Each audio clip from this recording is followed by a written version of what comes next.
Bienvenue chers élèves une fois de plus dans cette nouvelle séquence qui concerne la lecture. La lecture de notre séquence actuelle a pour titre le calvaire d'un réfugié. Le calvaire d'un réfugié, c'est cela le titre de notre texte dans cette séquence de lecture. Eh bien, tenez-vous bien, nous allons tout à l'heure faire la lecture du texte qui sera soumis à notre portée. Si vous êtes prêts et attentifs, nous faisons la lecture. La lecture dit ceci. Absakin ressortit du petit marché en se frottant les mains de satisfaction. Une aubaine inespérée. Une dame riche venait d'acheter d'un seul coup tous ses fagots en le payant largement.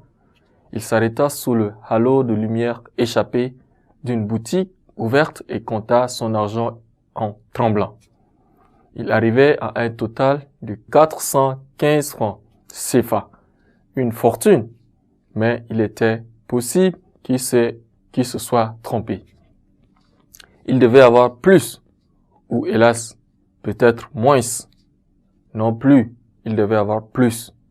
Pour en avoir le cœur net, il s'accroupit et se remit à compter.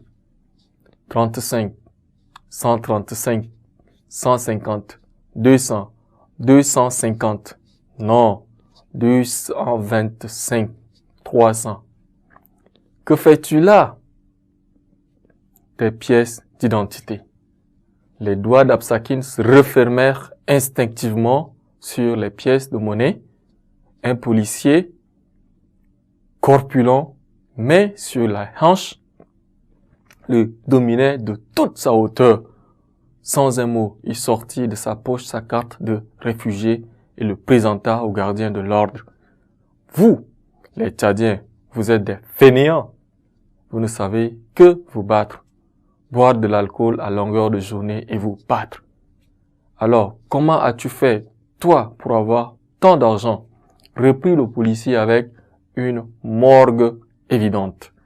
Je viens de vendre mes fagots au petit marché, répliqua Absakin. Mensonge, s'emporta l'autre. Je vous connais, moi.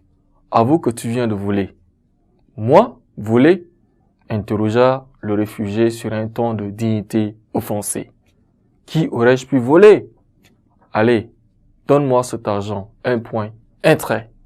Je te jure sur le courant que cet argent, je ne l'ai pas volé. Je l'ai gagné à la sueur de mon front. Allah m'entend, mon frère, se défendit Absakin. Pas d'histoire, retorqua sèchement le policier. Donne-moi cet argent.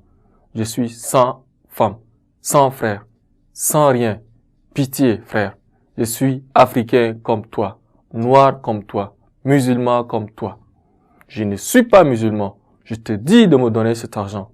Rugit le gardien de l'ordre en refermant sans aménité ses doigts dodus sur le bras du réfugié.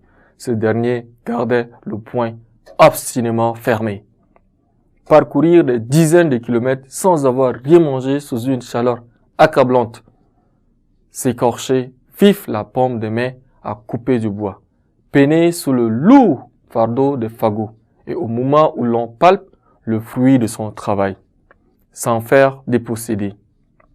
Et pas n'importe où, en plein terre de l'islam, Absakin referma encore davantage ses doigts sur son bien. Devant cette résistance inattendue, le policier, un sourire cynique sur les lèvres, se mit tranquillement à lui tordre le bras. Aïe! Quelle douleur! C'est alors que la rage, une rage irrépressible, monta en lui. Il se détendit brusquement, avec l'énergie du désespoir, souleva le gardien de la paix ahuri, le jeta à terre comme un sac de mangue, trop mûr avant de se laisser tomber sur lui et le marteler de coups.